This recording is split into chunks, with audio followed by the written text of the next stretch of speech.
Greetings. Welcome once again to MBA 720 Studio, high atop Chapel Hill, North Carolina, on this fine evening.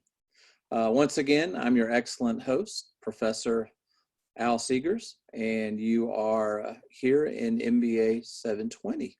Welcome once again. Very excited. A lot of things happening.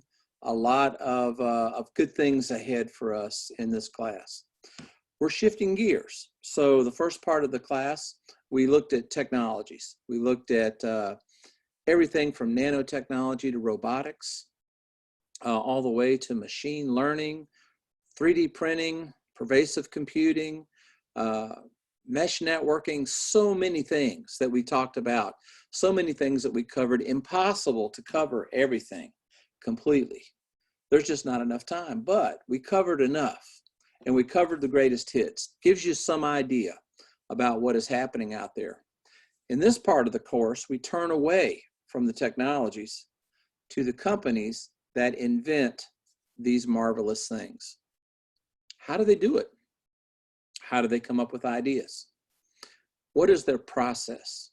What does it mean to us as leaders? Those are the questions that we're going to dive into in the second part of this course.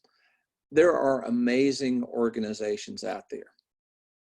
There are companies that routinely come up with good ideas, routinely able to see what's coming in the future and to act on it appropriately. It's amazing.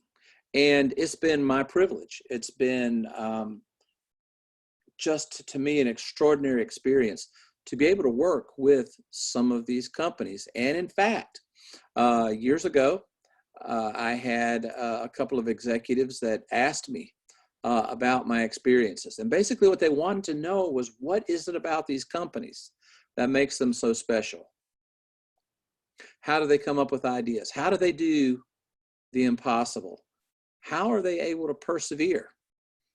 How are they able to sacrifice and make things happen? And it got me thinking about the companies I had worked with throughout my career, the ones that I still work with right now today. And I finally got a chance to stop in my tracks a little bit and ask myself, what is it? What is it about these companies that are so special? And that's the journey that I want to take you on right now. So let's dive in and take a look at amazing organizations and how they come up with ideas. And here we go. If you think about this process and you think about how it occurs, it is something different than being on a team. It is something different than being part of a group. There's a feeling, there's an experience, there is a camaraderie, an esprit de corps that is a little bit more than just ordinary. It's extraordinary. And so what I did is captured this all in a perspective called a tribal perspective. And yes, I've written a book about it. Came out March of this year, so 2020. And it's called Ideas and Innovative Organizations. And I'm going to take you through what I discovered and what I wrote about in this book. So you're going to get to hear it firsthand from me, and you're going to get to experience it, I hope, by taking some of these ideas, some of these techniques, some of these tools that these companies use, and applying it in this class, applying it directly. So you're going to get a firsthand tour of how these organizations come up with ideas and how they do it. And so that's going to be the next part of what we discover. So let's jump right in.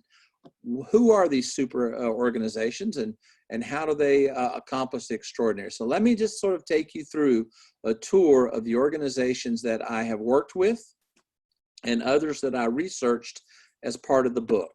And again, it wasn't so much interviewing them or asking them questions. In many of these organizations, I am a firsthand participant, or as they say these days, I was embedded in the organization. So let's take a look at some of these super organizations. Now, as I start to go through this particular set of visuals, what I want you to do is notice how the people work, how their workspace is organized, and some of the things that they're doing as we go through these particular organizations. Because at the end of the course, we're going to circle back to this and talk about that special something, that special magic that goes on in these organizations. And for you as a leader in the business world, as someone that will be charged with coming up with ideas, this is going to be something you'll be interested in, something that you're going to want to know more about,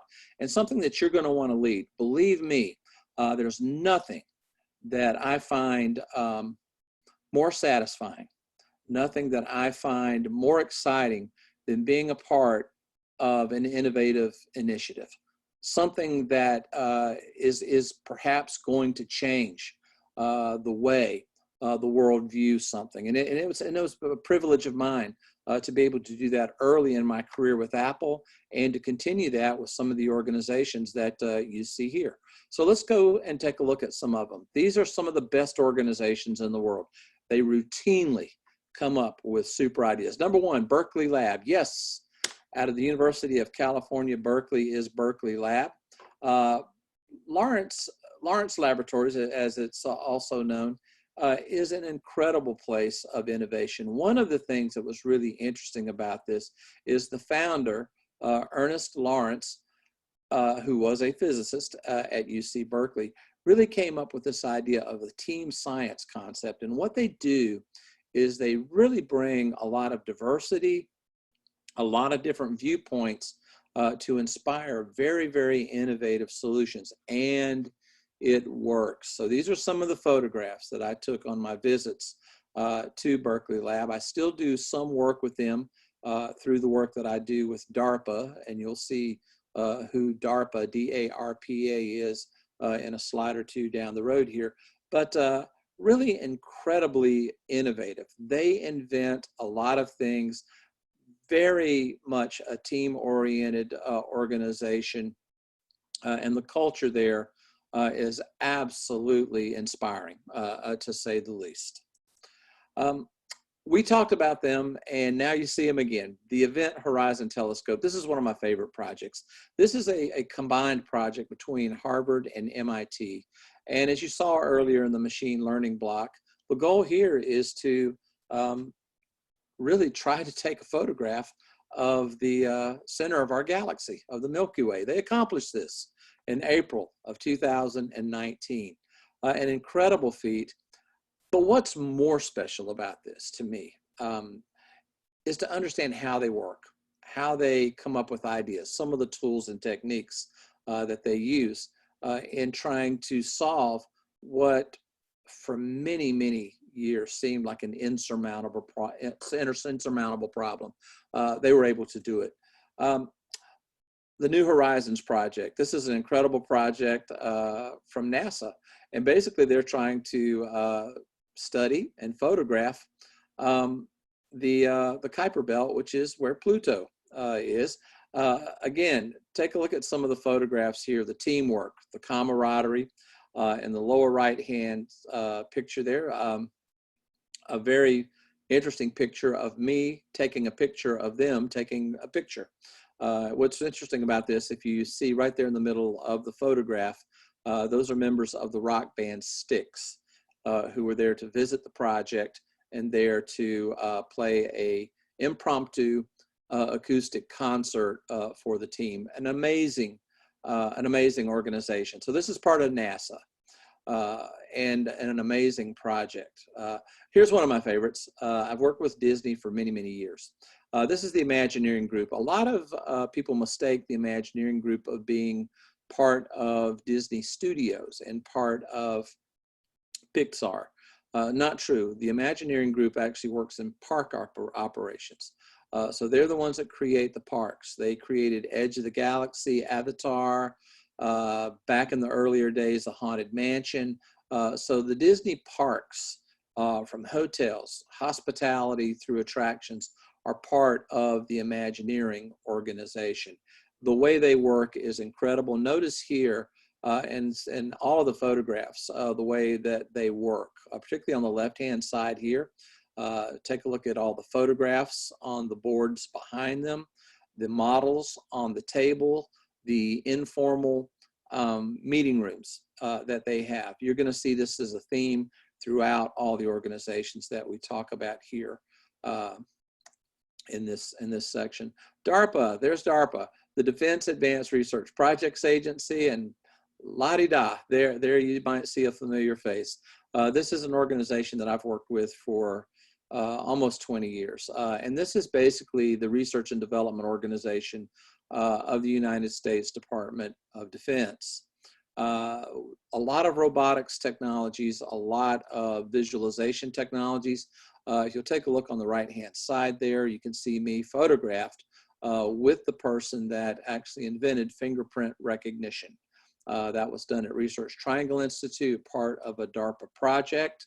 I'm holding there in my hands some advanced pair of Google lenses that are going into the shield that you see below the photograph of us there in the middle right. So a lot of innovation that goes on in the Defense Advanced Research Projects Agency. Again, if you look at the middle photograph on the bottom, a little bit more of a formal meeting there sometimes in DARPA, but also the photographs, the visualization, and the table. An amazing organization. Certainly one that has come up with many good ideas. OpenAI is a great organization. This is actually based in San Francisco, California. Their goal is to make sure that artificial intelligence benefits mankind. If you'll look at the middle photograph on the right, you can see someone receiving an award. That award is for the worst idea. They have fun with it. That award was given to her and her team in 2018. That team's same idea, modified, won Best Idea Award 2 years later. They have fun with their work. You can see on the left the workspace itself, again, the camaraderie, and a lot of innovation that goes on. And I hope you start to get a feel for these amazing organizations in terms of how they work, how they go about their business. We're going to talk about it in quite a bit of detail later on in the course. Super organization here is the Robotics Research Initiative. This is out of South Korea. What's interesting about this initiative is it's a combined initiative between the South Korean government and Samsung and other electronics companies in South Korea. An amazing collaboration between universities and business. One of their areas of research and one of the things that they have really done well are micro and nano robotics in terms of surgery and other machine build types of robotics / nano materials. So they're working in the space between robots and nanotechnology. An incredible initiative. When I asked them to take a photograph, outside we went in the snow, and they were happy to take a photograph. Bell Labs has been around for a long time, and I think that they were one of the most innovative organizations for many years. And I think a lot of people and a lot of analysts thought that they had gone away, but nope, they are now Nokia Bell Labs, and they are pioneering a lot of the 5G technology that is starting to emerge onto the marketplace today. Take a look again at the camaraderie on the bottom right. What that is a museum tour. This is something that had we been in class together, we would have actually experienced firsthand.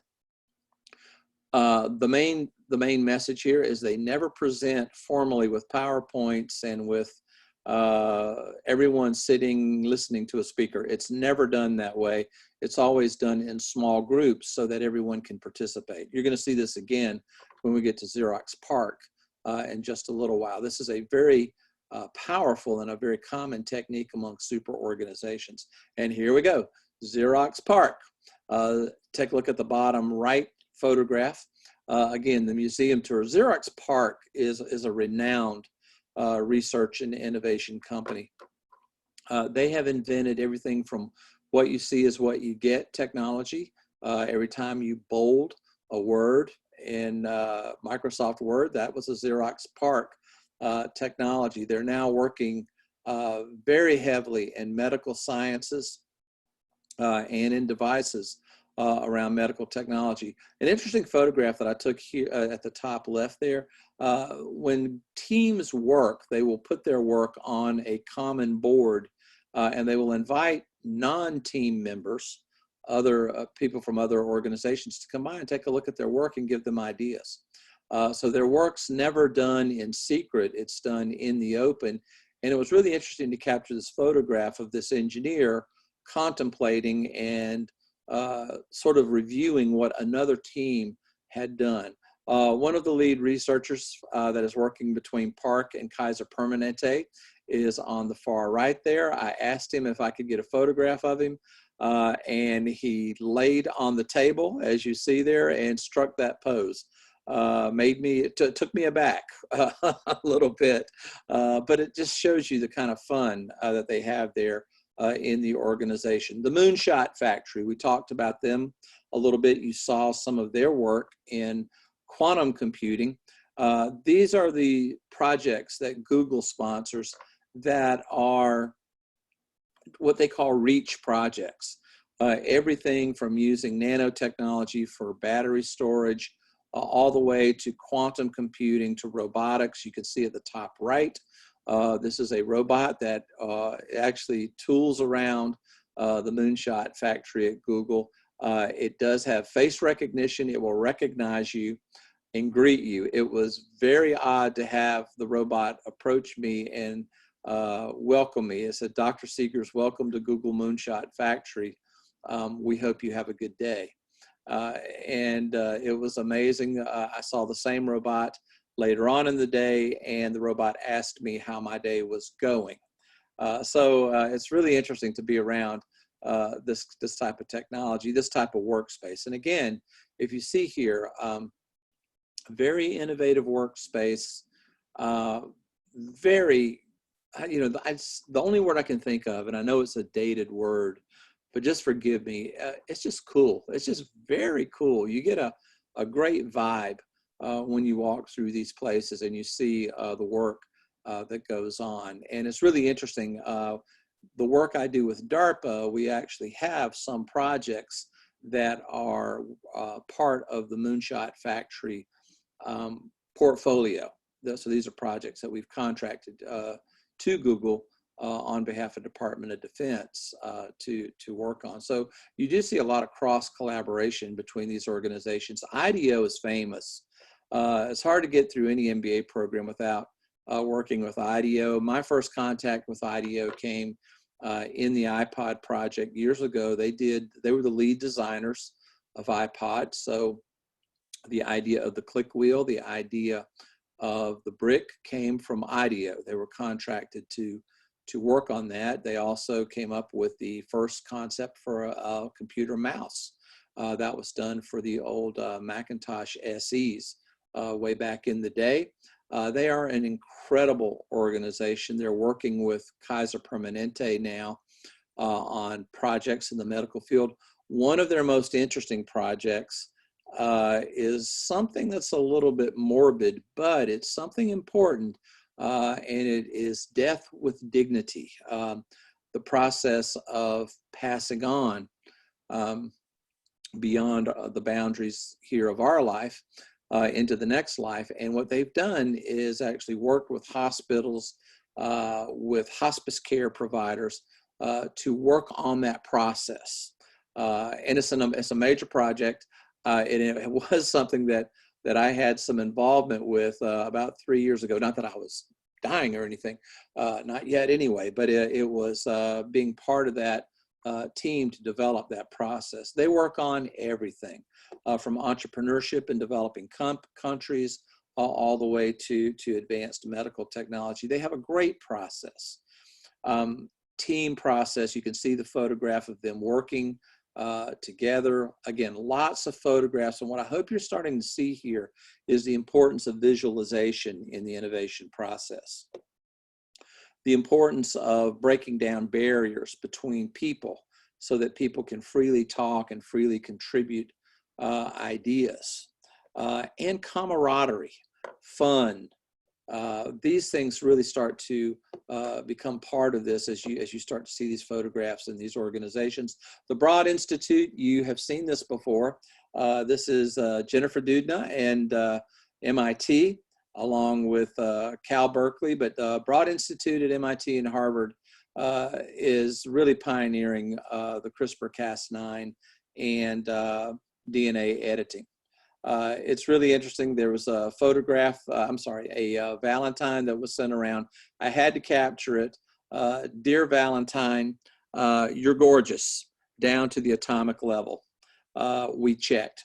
And that's the kind of humor, and I know it's nerd humor, but it's humor nonetheless. Take a look at the photograph, the second photograph in the middle. This is an impromptu meeting at the Broad Institute where they're talking about some issue that they're working on. I thought this was fascinating, was happy to grab this photograph because it really demonstrates sort of the ability of teams to come together quickly without necessarily getting on a Zoom call or getting a meeting space. They're able to come together quickly to work on issues that they might confront. And a great innovative organization.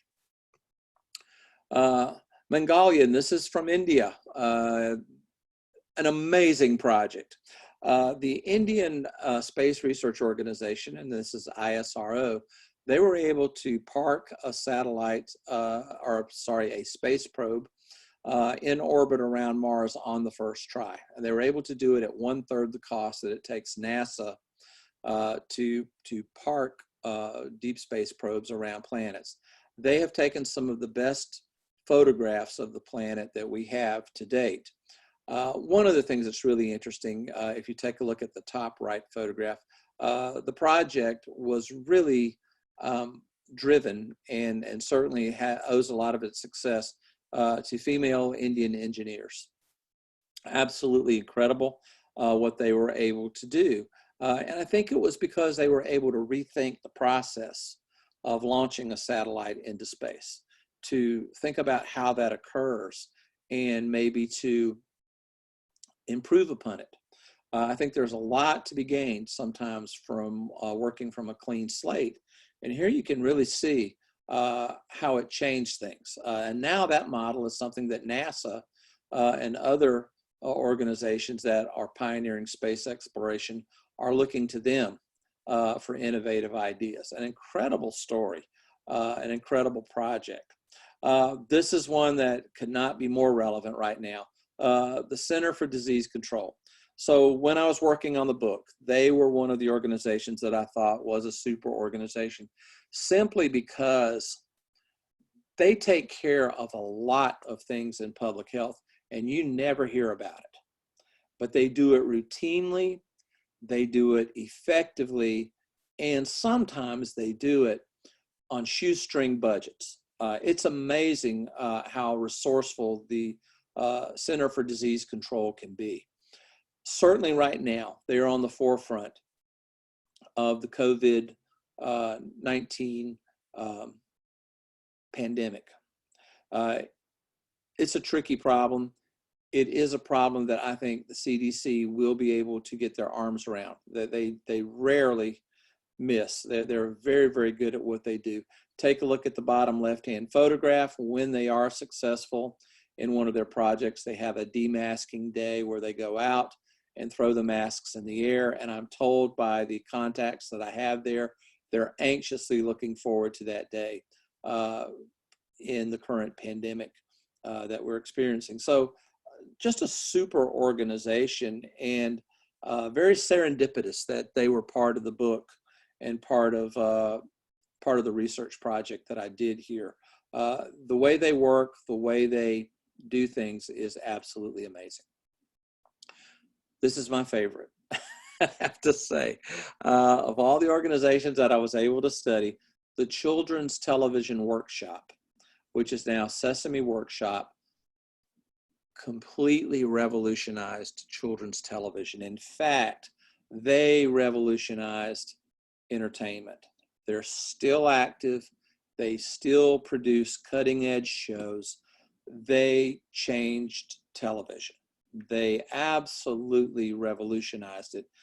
They were so good at children's programming, at using characters, using storylines, incorporating diversity, incorporating a lot of things into programming, that when children watched that show, they never saw race, they never saw socioeconomic status, they saw people. That's how good they were at this. And amazing to me, they were never studied for their innovativeness by anybody.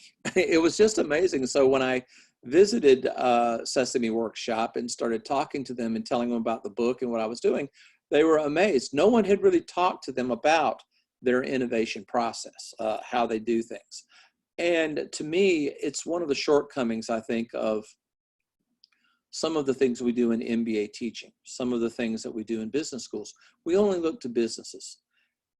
I don't think businesses are nearly as innovative as some of these organizations. They're certainly not innovative enough sometimes. But when you study how the Sesame Workshop comes up with ideas, how they do things, you really get into a whole different level of innovation, a whole different level of thinking. And again, I'll show you some of the techniques that all of these organizations use and give you some ideas about how they accomplish it. But an amazing organization, one that I was thrilled to study. And in the process of it, I was actually given a Grover puppet that has been used on Sesame Street to return back to my wife, who was a huge Sesame Street fan. So I got a great souvenir out of that research project, or out of studying them. The Mayo Clinic, certainly in healthcare, you see a lot of innovation. Mayo Clinic is on the forefront of robotic surgery, of radiological imaging, 3D modeling to guide surgery. They are absolutely amazing in terms of what they've been able to do. And again, they do incredible things. They come up with incredible ideas. They change the world, and you may not even know they did it. It's just that routine to them. And I hate to even use the word routine, but they live on the edge. They love it. And I'll tell you, the people that work there are absolutely amazing. Here's another one of my favorites, Pixar. It was an amazing thing for me to work with Apple in digital music, and then be able to transition over and do some work with Pixar. An amazing organization. And we take them for granted, but at the time that they were coming up with Toy Story and rethinking animation, it was not, it certainly was not something that everyone said would work. A talking cowboy, a talking robot in the same script. Usually you were either all Western or you were all space age. Dinosaur that talks. It was, and toys that had feelings, toys that cared for one another. That was a really radical idea when they came up with it. So not only is it innovative in terms of the movies they make, but in the storylines that they came up with. Very, very innovative. And also here, one of the things that I wanted to point out is that to create that kind of animation, to create that kind of feeling in a motion picture, you have to have great technology. They certainly came up that. The RenderMan technology that they have is absolutely incredible. So not only were they able to create incredible movies, they were able to create incredible technology that allowed them to do so. Those movies were not easy to make. They do celebrate, you can see here. They meet, they have gatherings, they have cool workspace, an amazing organization. Here's one you might not have expected, the Red Cross. The American Red Cross does incredible things. Disaster relief. They have to be able to create, to improvise, and to pivot just in a minute's time.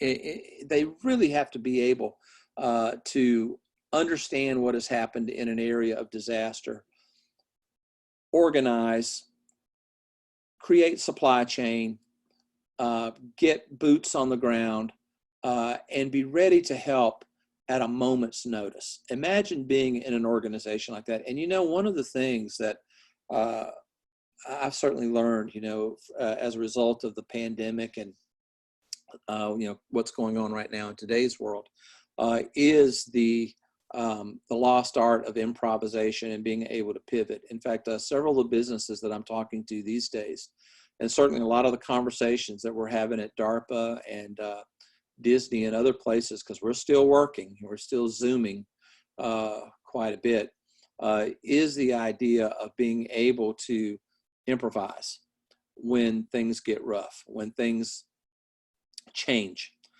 being able to adjust to a different reality. And certainly the Red Cross is able to do that almost seamlessly. So these are the organizations that I studied for the book. They gave me the ideas. They gave me the inspiration, if you will.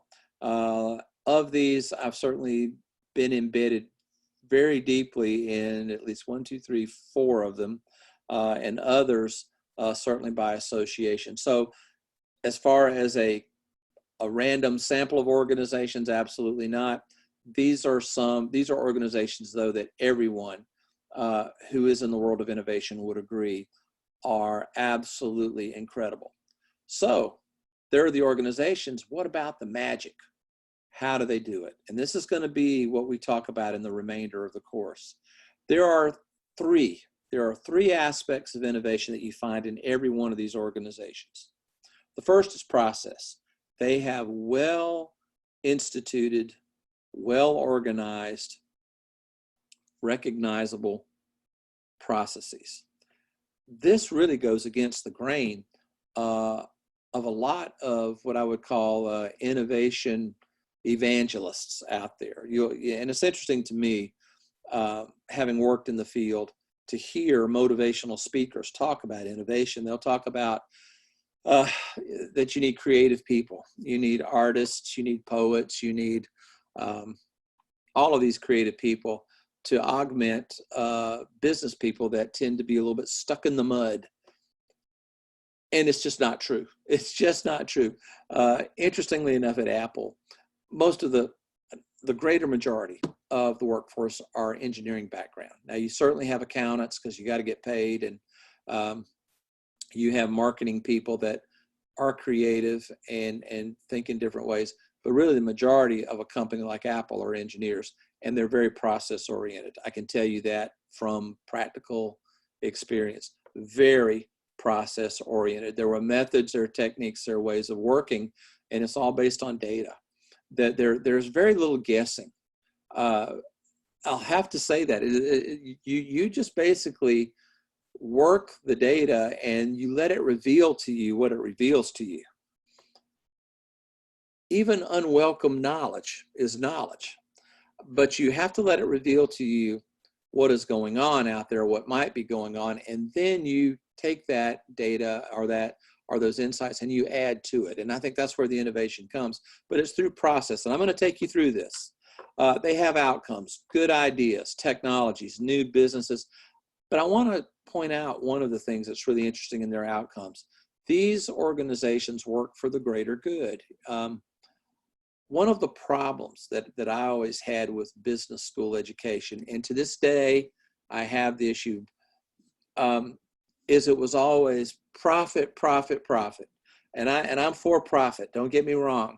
I'm very entrepreneurial myself and I'm for it. But what about profit that's a good profit, where we're doing something good, where we're making changes that are benefiting a lot of people, and we are respected for what we do. And not only the products that we create, but we're respected for our way of going about it, that we have dignity, that we have professionalism, and that we have a way of working that's ethical and honorable. And I always felt like that was what was missing when I was doing my MBA. Honorable profit, I think, is better than just profit. And so that's the outcome they work for. And excuse me if I'm projecting a little bit of my own belief, but I just believe that these organizations do that. And it was something certainly that I looked for when I choose the organizations that I work with, and when I choose the projects that I work on. The final piece of this, and this is what we'll get to towards the end of the course, is culture. There is a discernible, and I mean recognizable, culture in every one of these organizations. There are values, there are beliefs, there is a focus, there is a tenacity in these organizations that is unmistakable. And we'll talk about that towards the end. So what does it mean to you? Well, you may enter an organization and you may be tasked with coming up with a new idea. You may be tasked with trying to figure out what's going on in the marketplace, how we should realign our products, a lot of different things. And someone will say, well, we just need to be more innovative. Now you know what innovation is. It's a process. They're a way of doing things. We're going to talk about that in just a moment. It's outcomes that are ambitious, not just devices, not just products, but something that's more ambitious, a little bit more, just a little bit more. And there's a way of doing things, a culture. So for the rest of this course, we're going to follow this, and I'm going to take you behind the scenes of how those organizations come up with their ideas. Now, granted, we are online. If you're watching this, this is an asynchronous broadcast. So I'm going to do my level best to try to show you how these things occur. However, I have to warn you that these always occur in groups. Yes, you can replicate it sometimes in a video conference, but it's working with people, and we will get there again. Believe me, we will. And I think that's where the magic really occurs, is when we're working with people, when you can see the expression on someone's face, when you can hear someone's voice become excited or become a little bit negative about an idea, then that's when the process really works. So let's take all of those three things that we talked about, culture, process, and outcomes, and let's just unpack them a little bit. If you take a look at the outcomes on top, you're going to see that not only is it new ideas, products, the ability to change, but it's sustainability, being a better corporate citizen. There are processes, it's work, it's workplace. They apply the same amount of innovative energy to designing their workplace as they do coming up with ideas. Diversity and inclusiveness, you're going to see a whole lot of perspectives in these teams. And when they're trying to innovate, to try to create more diverse, more inclusive workplaces, they apply the same amount of innovative energy. They're doing more than complying. They're doing more than window dressing. They are actually applying their innovative energy to these issues. Down at process, we're going to go through this. On the far left is the general process, intelligence, design, and choice. We'll go through that, in fact, in just a few moments. The blue bubbles to the right there are the actual techniques themselves. Forecasting, you've already done through the S-curve and through technology forecasting. You've done that. We're going to go through building narratives tonight. In the next broadcast, we'll go through chains of logic, risk management, investment, triage. You'll see all of those things. In fact, the technology transfer, that is the S-curve. So you've done 2 of these, and we will cover the other 4 in due time. Tonight, or on this broadcast, we'll do the building the narratives. The culture we'll get to at the very end, and I just want to go over it very quick. There are 7 very identifiable cultural characteristics to these organizations. They're ambitious, and it's something that you really have to think about, as you go through your career and as you start to think about what your role is going to be for an organization. What things will you accomplish in your career? it's easy to forget ambition, to be just a little bit more ambitious, to think a little bit bigger. Emergent structure are the values, the codes of conduct on the teams. Roles and responsibilities. Everybody has a role. Everybody has a responsibility, and that role and responsibility is matched to your talent. Navigation, that's your analytics piece. We use analytics, we use knowledge, we use signaling to understand where we're going and where we've been. You don't guess in innovation. And that is so contrary to what I hear a lot of motivational speakers say out there, the ones that live in a van down by the river. They will say, well, these companies take risks. They, they roll the dice. Never. No, not once. You can take you can take leaps of faith, but I'm going to tell you they're calculated leaps of faith. You never do anything without data, without trying to understand the marketplace, at least as best as you can. Perseverance, this is something that's never talked about in business schools, but it's something that every organization needs. You got to be able to persevere. Certainly in today's world, that's something that we're all thinking about, but you got to be able to do it. I think from a leadership standpoint, it means being honest about the road ahead. The road ahead may not be easy. The road ahead may have potholes in it. If we're going to do something innovative, it's going to challenge us. Good ideas don't want to be found. They want to hide from you. They want to run from you. You got to persevere. You've got to be tenacious. Success awaits those that have perseverance. And it's something that's really a cultural characteristic of these organizations. Trust, you got to build trust. This is hard these days through social media, through emails, through lines of communication that really are more for rumor than fact. It's hard for leaders to build trust. Let me tell you this, as a leader, you got to build trust. If you don't have trust, you don't have leadership. You've got to be able to communicate effectively. Sometimes that means delivering the hard message, the message that you don't want to deliver. It's something I've had to do in my career from time to time, and it's something that's not easy because I tend to be a very positive thinking person, a very happy person, a very humorous person. But there are times when the news is not good. When you're able to deliver the bad news as well as the good news, people trust you. They believe you. They know that you're someone that is reliable. And sacrifice. Again, this is not talked about because it's not pleasant. Sometimes you got to sacrifice old ideas to bring on the good ideas. It's an amazing thing. Even in, I'm going to just have to tell a corporate secret here, but MBA programs have hard times sacrificing old courses. The thinking you'll get or the pushback you'll get is, well, we've had that course for 25 years. We've always taught, and I'm just going to pick on strategy because I think it's easy. But we've always taught the 5 forces. We've always taught it this way, so why change?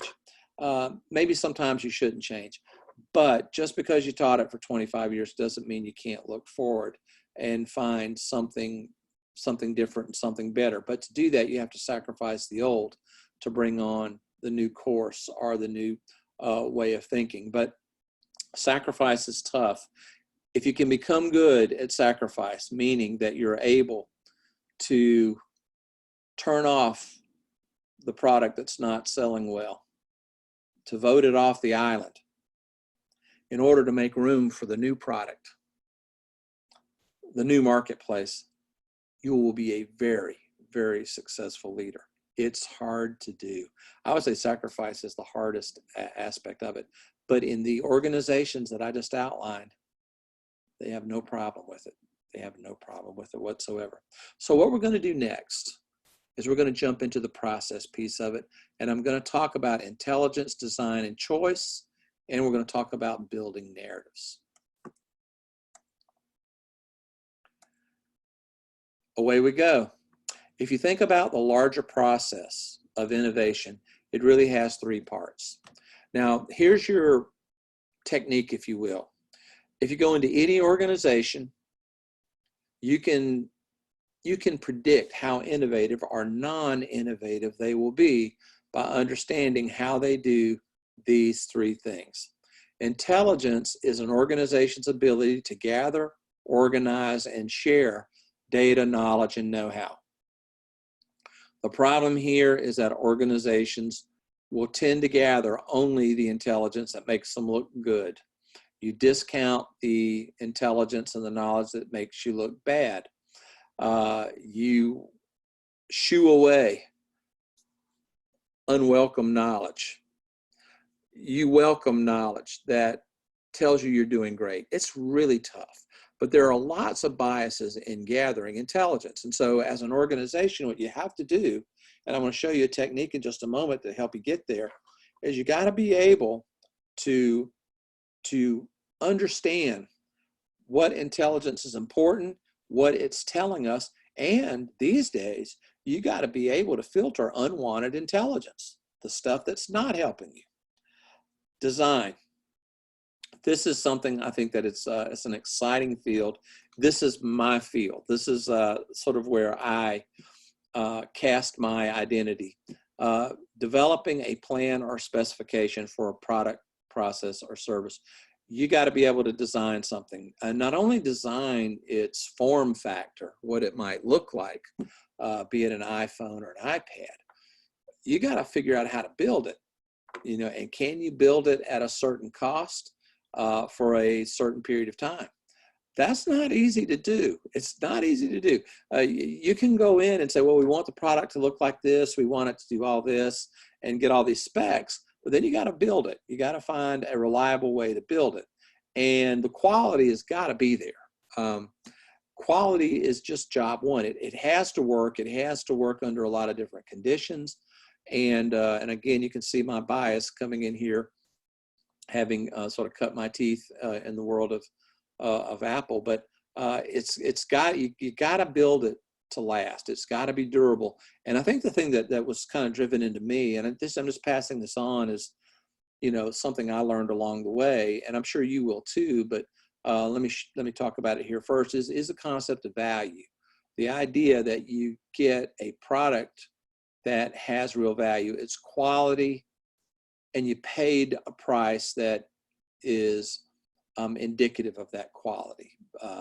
It wasn't too high, it wasn't too low, but you got value in the experience. And for me, whenever I'm thinking about design, I always try to think about value, reliability, and certainly replicability. You want each product to be as close together in quality and in design as you can make them.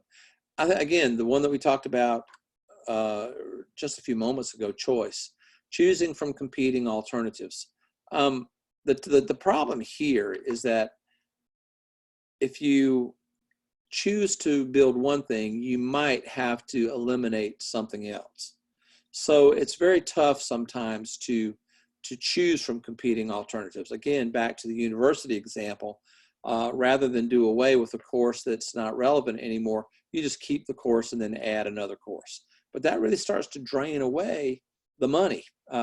You can do it for a little while, but at some point you're going to start to drain away resources because you're hanging on to the old while you're trying to bring in to the new. You have to be able to cut away and let go of the old products, the old ideas.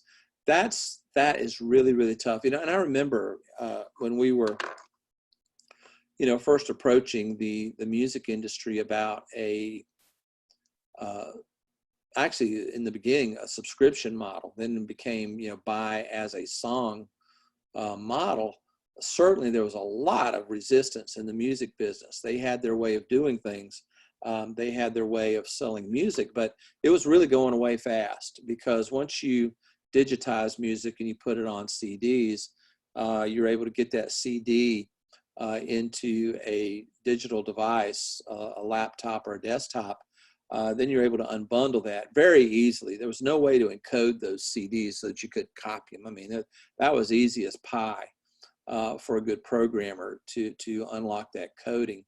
That music is now a good that's going to be shared on the net and be loaded and downloaded and even improved upon. It was amazing how the music business said, no, that'll never happen.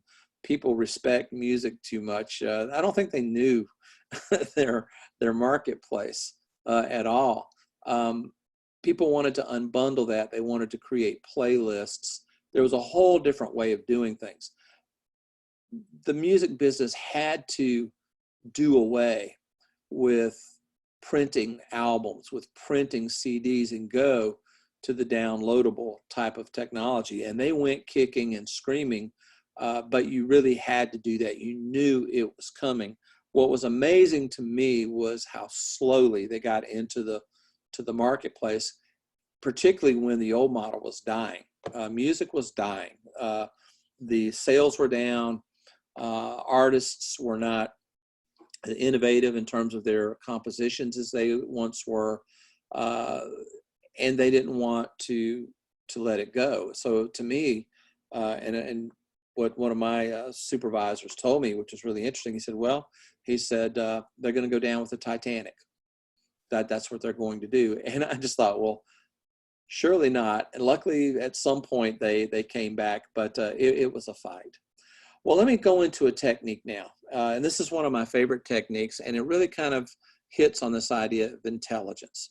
How do we go in and create a technique that is unbiased, that reveals possibilities, and gets us thinking a little bit bigger? What we're trying to do here is answer a simple question. And if you're watching me and listening to me on Async right now, please write this down on a yellow sticky, on your notes, somewhere where you can remember it. The big question here is, what is possible? What is possible? If you want to be an innovative thinker, you have to ask yourself that question every time you hear somebody say something or make some statement. We are so led by data and information, the things we see on television, the things that we pick up on Instagram, on Twitter, everywhere, and we say that must be the way the world is. You have to step back for a minute and say, that is one possibility. What else is possible? What else is possible out there? And that's what narrative building does. It's a technique that really answers that question, what is possible? Let me show you how it is used. Basically, the idea here is to get us away from convergent thinking. Take a look at the bottom right graphic there. We are programmed to converge. We get data, we get information, and then we fall on solutions fast, particularly if those solutions justify our past decisions, if they make our past decisions look good, and if it makes us feel more comfortable in the world. We will converge on that. We will absolutely run to that solution, and organizations as a whole do this as well. And that's the right-hand side, converging. What we want to do instead is diverge. We want to ask ourselves, wait a minute, how might this be done? How might we build this product? How might we recruit? What kind of payment system could we create? And what you want to do, and this is I'm going to give you this advice, and I hope you can hang on to it. Think outside the industry you're working in. When you go into an industry, whatever the industry is, if it's technology, financial services, you start to think like the people in that industry. There are many ways of doing things that are outside of your industry.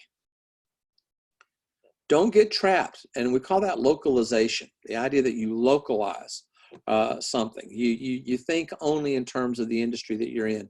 Try to think beyond the industry that you're in or the situation you're in. the geography you find yourself in, even the people that you're hanging out with. Try to think beyond that. How might this be done? That's called divergent thinking. And that's what we're trying to do here through a technique. It is absolutely something that is done in all of these organizations, particularly when I was visiting the Children's Television Workshop in the Sesame Institute. It was amazing of how they thought about plot lines, how they thought about their characters, everything from the two old men that sit there and critique everything that's going on, to Big Bird, all the way to the Cookie Monster, and to Oscar, who happens to be one of my favorites, in the trash can. It's just Bert and Ernie, you think about it, Grover, these are all a variety of characters. Every one of those characters was created by thinking differently.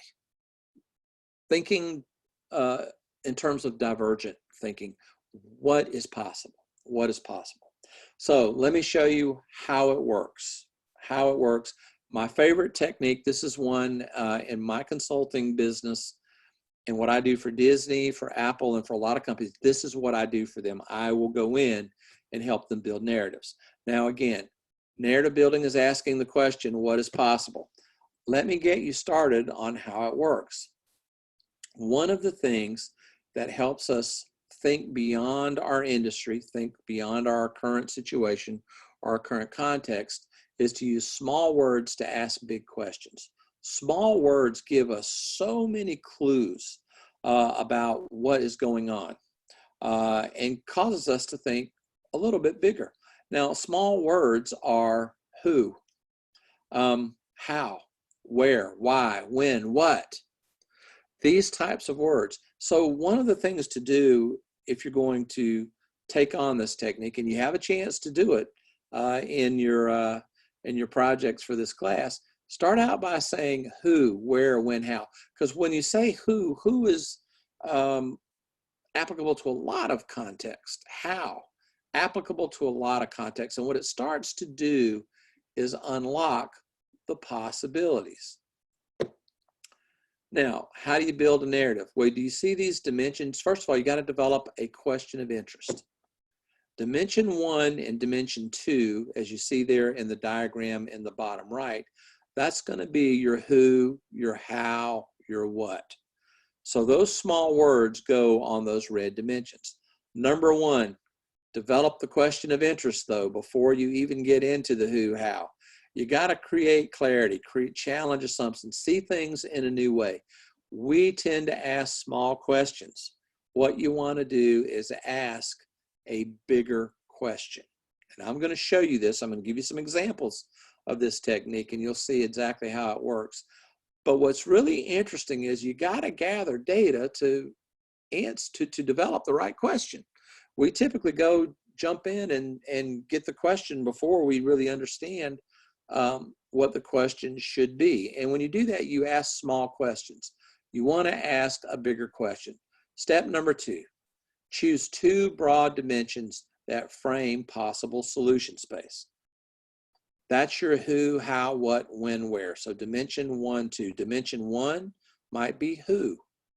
Dimension 2 might be how.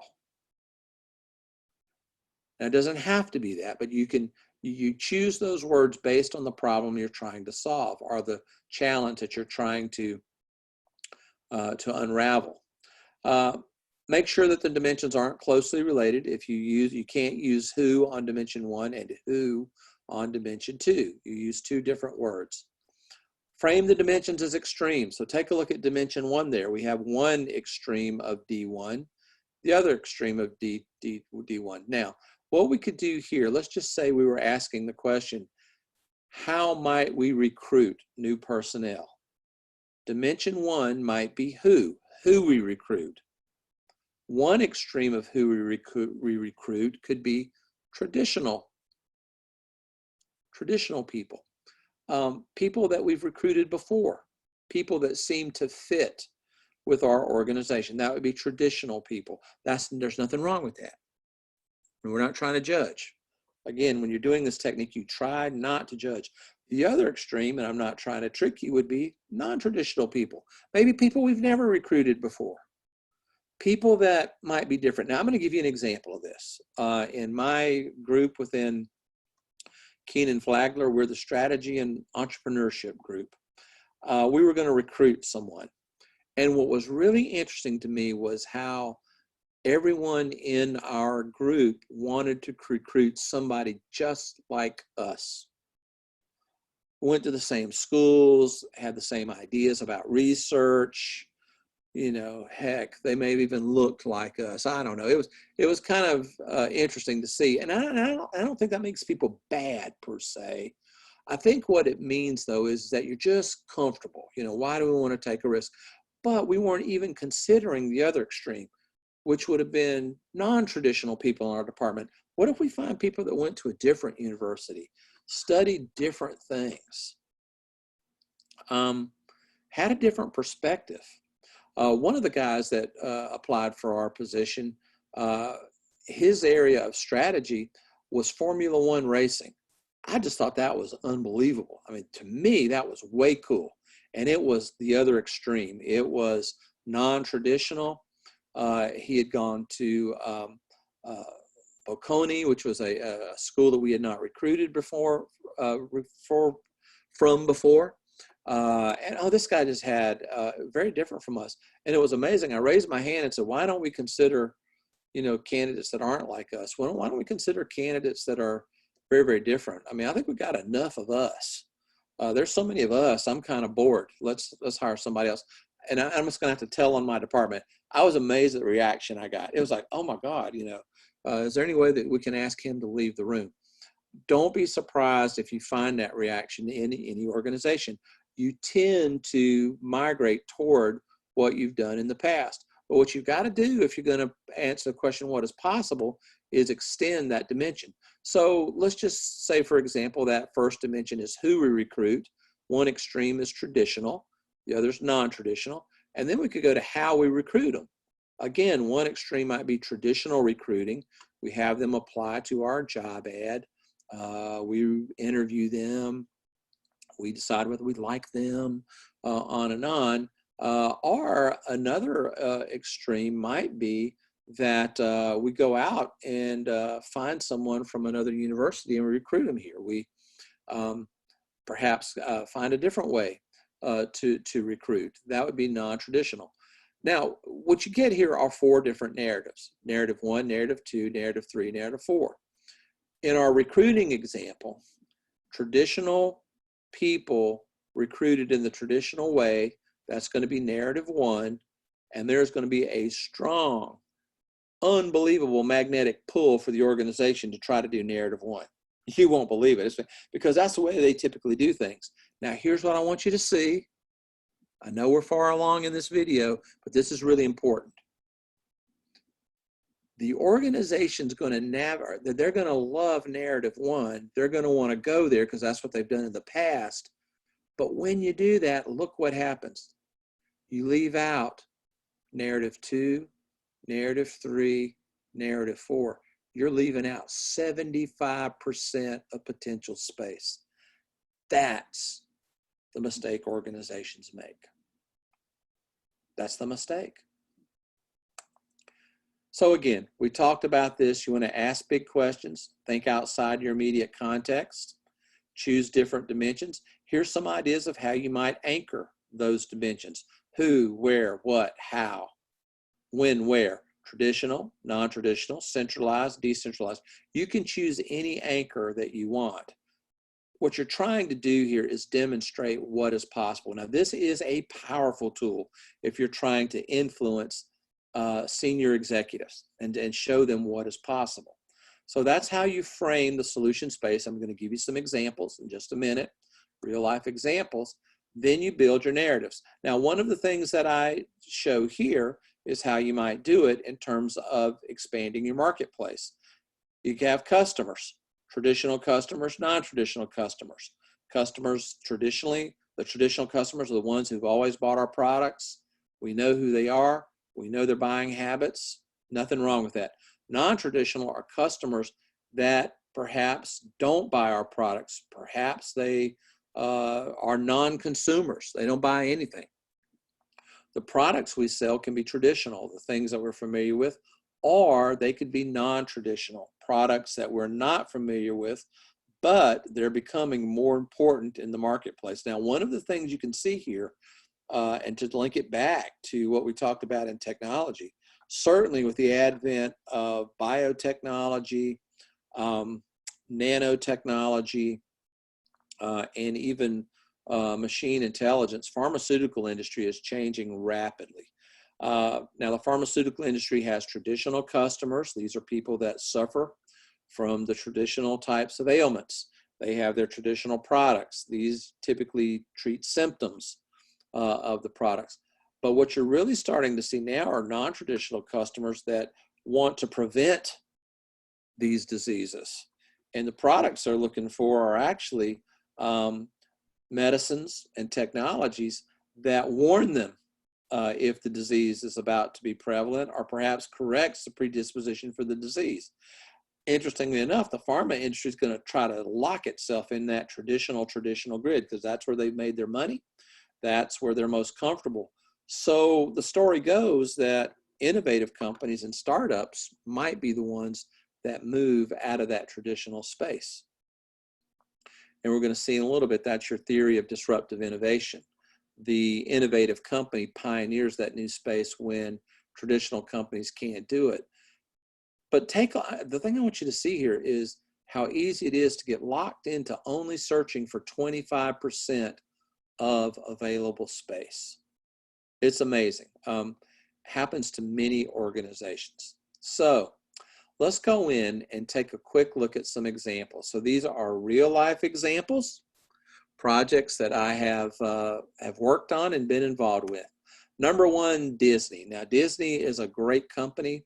One of the properties that they have acquired over the last 4 or 5 years certainly is the Star Wars franchise. Star Wars is an interesting franchise. It is a iconic franchise. There is one bit of data that I think you will find interesting in Star Wars. There are more moviegoers that have not seen Star Wars than have seen it. That is an interesting tidbit of information, something that you might not have known, but actually most people that regularly go to movies have not seen a Star Wars movie. That's good. That's actually good data for Disney. Now there's an opportunity to go in and try to create something that might engage that non-traditional customer, the one that does not go see Star Wars. Well, one of the things they're trying to figure out is how to create new Star Wars entertainment. Now, what was interesting is as they thought about this, the question they came up with is, how do we film a Star Wars story? Now, it's easy to think that that's a great question. How do we do it? How do we tell a story in the Star Wars universe? The problem is, my friends, that is a small question. When we think about filming a Star Wars story, all we're going to do is look at the previous Star Wars movies. We're going to lock ourselves into that traditional product, traditional customer space, and say, well, let's just produce more movies like it. A bigger question, a better question, and this is what I really want you to see here, is how easy it is to get locked into small questions. A bigger question is, how do we tell an amazing story? Think about it. How do you tell an amazing story? If you start to think about stories rather than Star Wars stories, take a look at the difference. If you film just Star Wars movies or think about Star Wars, you're locking yourself into only that type of movie. But if you think about an amazing story, think of all the stories that have been told out there, from Harry Potter to The Godfather, Phantom of the Opera, Jonathan Livingston Seagull, Cirque du Soleil, Alex Haley's Roots, and I have to put this in there, you may not recognize it, Pink Floyd's The Wall. An incredible story told in music. It's amazing that there are many different ways to tell a story, but look at all of the art that is available to us if we just ask a bigger question. I hope you can see this is a really important visual right here. It really shows you the difference when you ask a bigger question, an amazing difference. Well, let's go in and create some narratives around it. Well, if we're thinking about a story, what are the core elements of any story? Remember, using those small words. What is told? The content of the story, the plot. It could be traditional or it could be non-traditional. Now, the reason I chose this, and again, what goes on here is I'm going to create this and I'm going to show it to Disney people and they're going to talk about it. And they're going to come up with the idea of what they do. But what I'm trying to do here as consultant and facilitator is show them what is possible, what has been done. So what is told, and then another way to think about it is who tells the story. So the two words that I chose were what and who. There can be traditional storytelling and non-traditional storytelling. Now, one of the things that I want you to think about here is think about how Disney has made their money. Typically, in traditional storytelling and traditional stories. So you know where I'm driving. There's going to be a huge magnetic pull for them to go traditional on this. And in fact, most Star Wars stories are traditional. A traditional story is a linear story. It has a beginning, it has an end. Good guys win, bad guys lose. Non-traditional story may be non-linear. It may have flashbacks. The good guys sometimes lose. The bad guys sometimes wins. Think Game of Thrones. Think Black Mirror, if you've seen that incredible show. Who tells the story is the storyteller. Traditional storytelling is one storyteller and a lot of people in the audience. There's nothing wrong with that. There's nothing wrong with that, but it's only one way to do it. Another way is to have non-traditional storytelling, many storytellers, many different perspectives, some that have lived in the past, some that live in the future, some that may not live at all. They may be ghosts, they may be saints, they may be spirits, lots of different storytelling perspectives out there. Now, here we go. Let's put these together in a nice 2x2. And we talked about this, the idea of storytelling. Again, some context here. Traditional storytelling versus non-traditional storytelling. Traditional plot and non-traditional plot. Now, what I'm doing here, and this kind of gives you something to think about behind the scenes, what I'm trying to do here in these two diagrams, because this is part of the visual that that I have shown Disney, is to show them, give them some definition, and tell them what a traditional storytelling context is and a non-traditional storytelling. Now, what I'm going to do here as well is, as I'm presenting this to them, is tell them, think about movies, books, stories, albums, Broadway plays that might have one or more of these. A traditional storytelling context, traditional plot context, non-traditional plot context. Because what you're trying to do here, again, is think outside the boundary of your industry. Who's done this? What is Cirque du Soleil? Is it traditional storytelling, traditional types of stories? Absolutely not. It's very non-traditional out there. Yet, a story like Hamilton may be a little bit more of a traditional type of story, but told in a non-traditional way, using modern music, using rap, using non-traditional characters. The storytelling in that is quite a bit different. And so Hamilton, as far as a way to tell a story, is not traditional. It uses a little bit of both across plot and storytelling. Well, if we put all these things together, you get 4 narratives. The storytelling can be traditional, can be non-traditional. The story can be traditional, non-traditional. Now, this is a boring looking plot. This doesn't really give you a lot of context. So what you do to liven it up and start to try to reveal what is possible to your audience is you put examples in there. Now, I just chose these examples. Again, because the company I'm working with is Disney, I tried not to put Disney movies per se in here. I wanted them to think beyond Disney, beyond what their present context is. I could have put Broadway plays in there. I could have put a lot of different things in there. One thing that I'm doing here as well is trying to keep it simple. Traditional story and traditional storytelling, I just call that La La Land.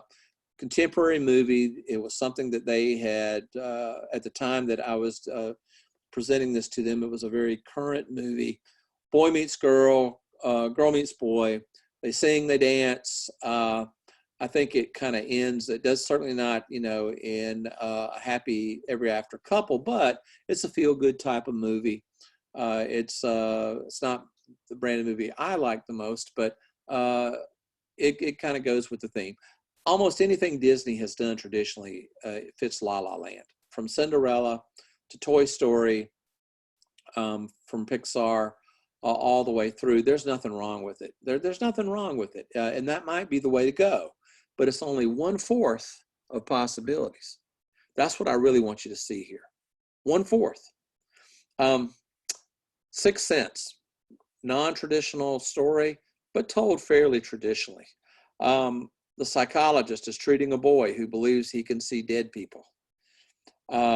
Throughout the movie, the psychologist tries to help the boy to try to remedy his condition. At the end of the movie, we find out that the psychologist, played by Bruce Willis, has also died. He himself was dead, and the boy could see, hear, and communicate with him. It's an incredible twist. Even in Star Wars, there was a Sixth Sense type of moment, and that was when Darth Vader reached down and said, "Luke, I am your father." If you haven't seen it, look it up on YouTube. It's there. So even Star Wars had played with that type of movie. A traditional story told non-traditionally is Blade Runner. Fantastic movie. The reason it's non-traditional, it's Cirque du Soleil-like. There's very little dialogue. There's a lot of visual, and there is an incredible soundtrack in Blade Runner, the original movie, that really plays with the senses. It's an amazing, amazing combination of visual effect, futuristic type of setting, and soundtrack. And it goes along with our technology of robotics, if you will, and I will leave it right there. But it's an incredible movie. Cirque du Soleil would fall in there as well as that type of what I would call presentation, of a story. I don't even like to use the word movies or anything like that. You try to say that's one presentation of the story. Again, you've got to be very careful about the language you use when you're trying to influence an audience. Non-traditional, that's just Pulp Fiction. That's Quentin Tarantino's space.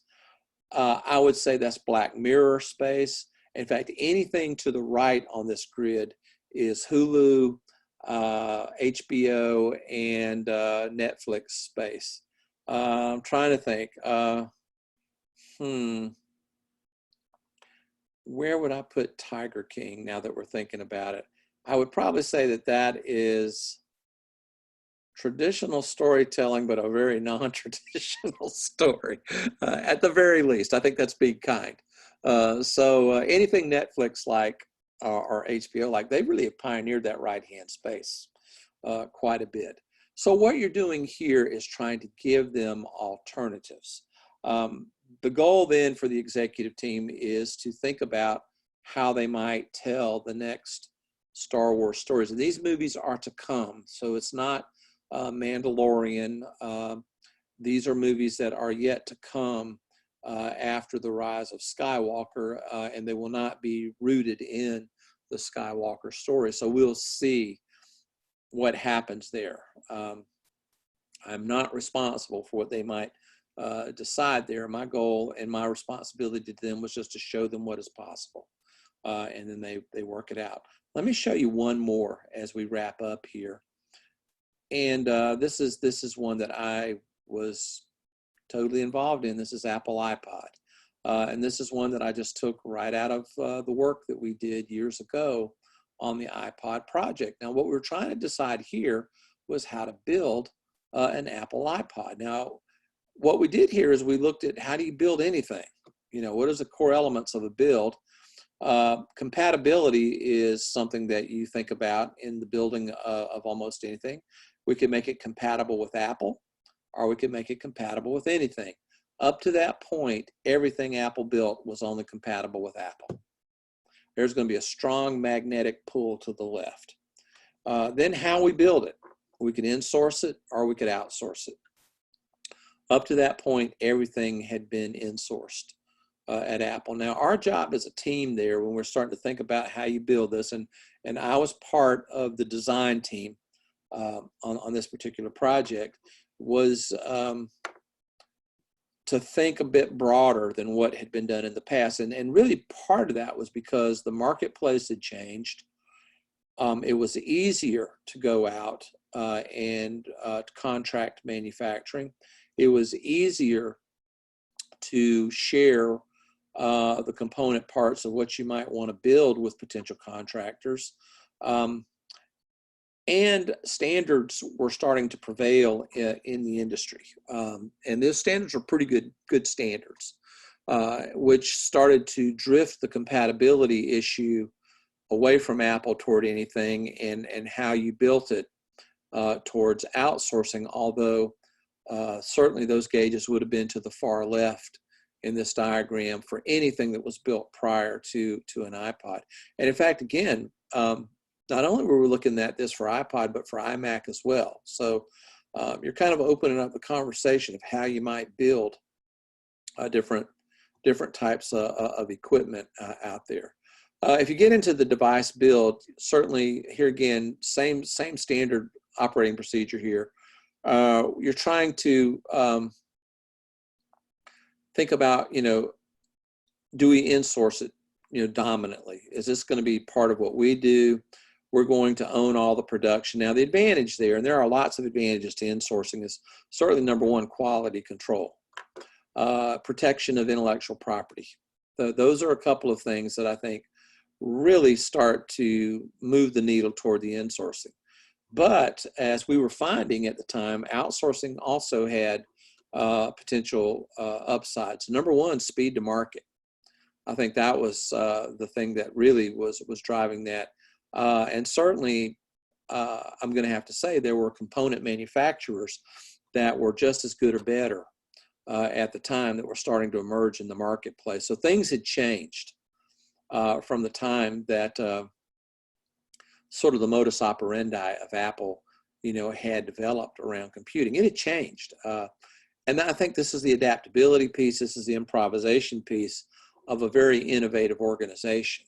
And it's really made possible by a technique like this. If you take a look again at compatibility, this one was really sticky. This was really hard. You can make it compatible only with Apple. That, again, locks down the marketplace to your customers. It might convert customers of Dell equipment to Apple equipment. That was one possibility. It would certainly be a nice add-on to an iMac. You sell an iMac and you get an iPod with it. There were lots of things that were driving it to the left. If you look to the right, making it compatible with anything, well, you're entering a new marketplace. You become the standard bearer for that marketplace, or you become the device that everybody's chasing, even though at the time there were other music devices out there. Certainly, you could lower the cost by making it compatible with anything. You didn't have to develop standards. You didn't have to protect a whole lot of IP. You just use standards that prevailed in the industry. And there was an attractiveness to being able to work with Dell and other equipment at the time to perhaps, again, drive some of that brand recognition over towards Apple. Well, what happens here is, again, you set this up as a 2x2. You got in-source, outsource on the build, compatibility, Apple, or compatibility with anything. Now, there's a method to the madness here. The person that that you're trying to influence here is a huge Beatles fan. And so we used Beatles recordings to try to illustrate each grid. The Please Please Me grid was what Apple had always done. And that's why we chose Please Please Me, the first Beatles album. And I'm going to have to say, I was not, I came to musical awareness after the Beatles. So my musical awareness started in the late 70s and early 80s. So I was not exactly aware at the time of all the Beatles recordings, but that was the first Beatles album. And it was chosen basically because we felt like that was what we'd always done in the past. If you move over to the right, the Sgt. Pepper grid, Sgt. Pepper's album was a record that had a lot of different musical influences on it, compatible with anything. That was sort of speaking to the compatibility, but it was a uniquely Beatles album, which got to the in-source piece of it. The Magical Mystery Tour was basically you make it compatible with Apple, but you go outsource.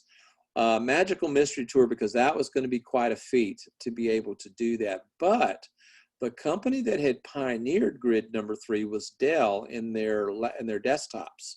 So that was known. It was known that there was a way to do this, to outsource and yet make it uniquely Dell. And so that was something that we were aware of, something that we thought about, and there were cost economics and a lot of information about that. Grid 4 was Revolver. Revolver was a totally different album for the Beatles. Seemed to be compatible with a lot of genres of music, and they also started using outside musicians in the Revolver album to give them orchestra, arrangements that had orchestra, and Billy Preston, who was not a Beatle, starts to enter the picture in the Beatles recordings, and so we chose Revolver. Now, interestingly enough, you can't just build one of these pretty grids and call it a day. We did enormous amounts of research around each one of the grids. We knew exactly what it cost to build and sell a Grid 1 type of iPod. We knew what it cost and what we could sell a Grid 2 for Grid 3 and Grid 4.